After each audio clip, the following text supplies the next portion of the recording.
definitions and opinions of nihilism. There too is also a few different philosophical positions that would fall under the spectrum of nihilism. Metaphysical nihilism. What is metaphysical nihilism? Metaphysical nihilism has to do with the realization that physicality really has no concrete grounds other than as an experience of an existential objectified manifestation, which features an appearance of solidified concreteness, but is in fact a transient, non-permanent reality that has no context other than as a projection of what we will call awareness.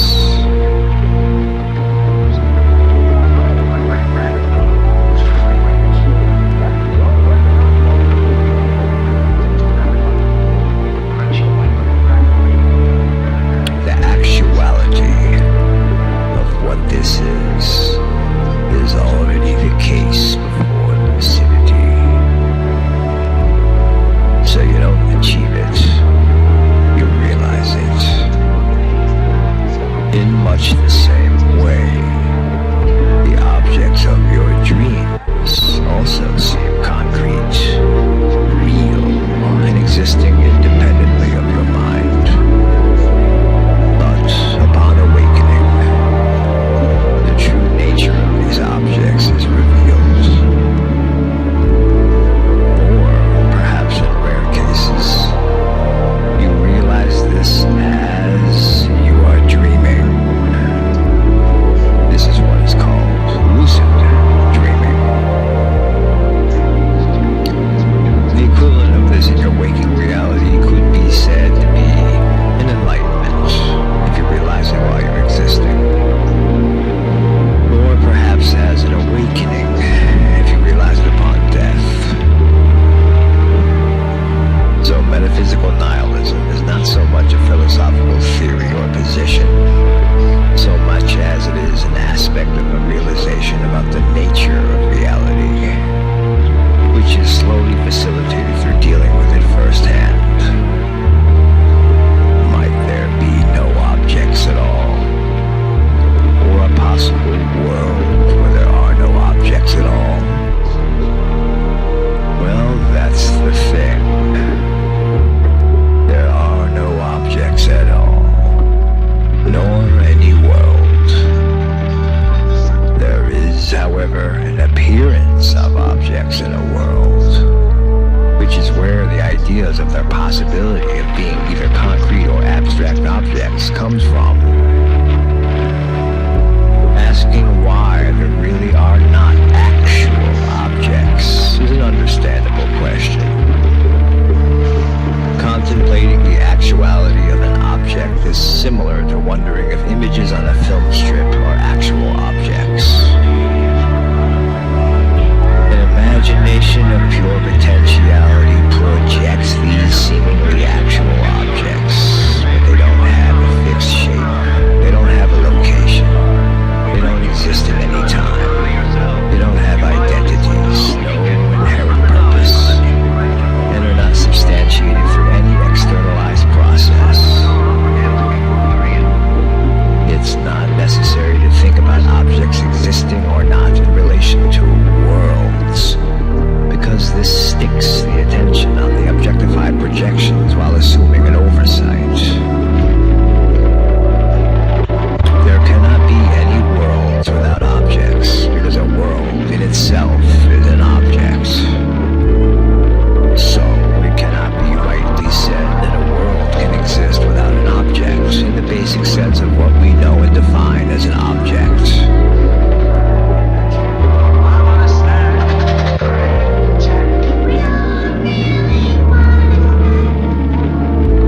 Moreover, any world in and of itself is not a singular entity. Even on a barren wasteland planet, there are a multitude of factors that combine to make up a landscape. Each factor only maintaining a station due to its relativity to a series of neighboring contributing factors. This brings us to the example of the simple tree. The tree is only a tree due to many, many things that are not tree. The soil, the nutrients in the soil, water, sunlight, animal activity, seasons, pollination, and so on. And so this takes away the possibility that there may be a world with no objects at all, or even a world that contains only abstract objects. If the world is indeed a world, then just by meeting the criteria of being considered a world, then it cannot only contain abstract objects.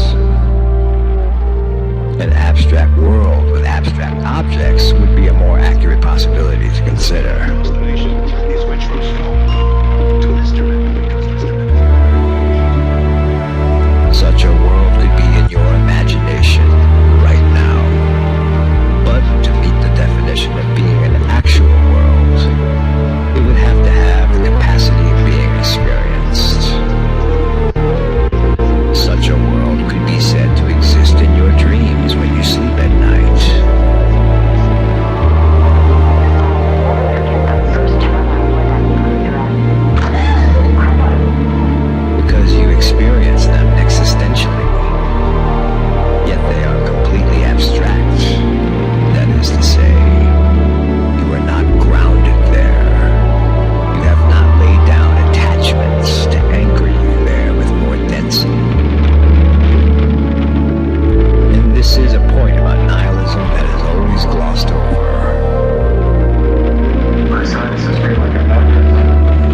metaphysical concepts matter or have any relevance without an existential component.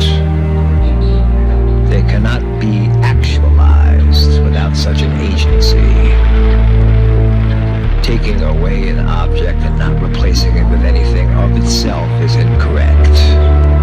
Any such object is not isolated, nor does its underlying building blocks go anywhere if you take away its appearance. All appearances, fine or dense, solid or vaporous, are of the same stuff. You could call it energy.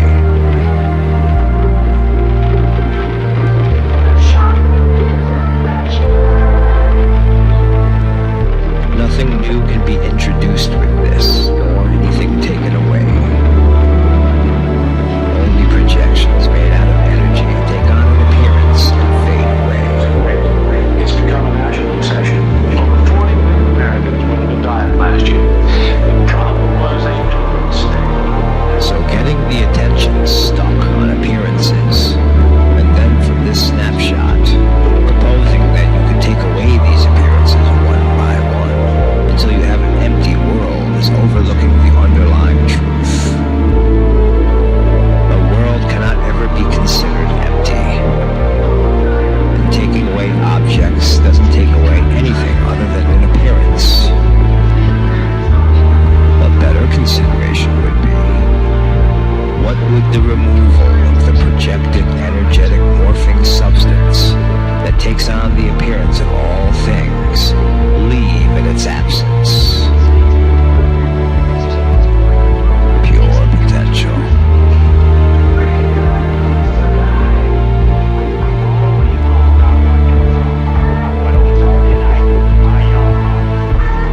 The source of all things. And pure potential doesn't look like anything. It's not energy. It's not empty. It's not a void. It's not an appearance. It's not comparable to anything in your inventory. I don't care what everybody's using. You're using a fluoride-based fight cavity. It couldn't even be said to be abstract. For even the abstract would need to have some sort of context to provide the platform of an allowance of an existence of something only being grounded in a thought or idea but not concrete. And from this consideration, the truth of so-called metaphysical nihilism can be appreciated. Never mind could be or might be. There is no thing existing anywhere. Pure potential does what it does, and it doesn't rely on any of its manifestations to do what it does. So even arguments postulating necessary elements of existence, such as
that since existence has no higher state of reality, which is arguably as necessary in defining quality, existence itself means nothing. It could be argued that this belief, once combined with epistemological nihilism, leaves one with an all-encompassing nihilism, in which nothing can be said to be real or true, as such values do not exist. A similar position can be found in solipsism. However, in this viewpoint, the solipsist affirms, whereas the nihilist would deny the self.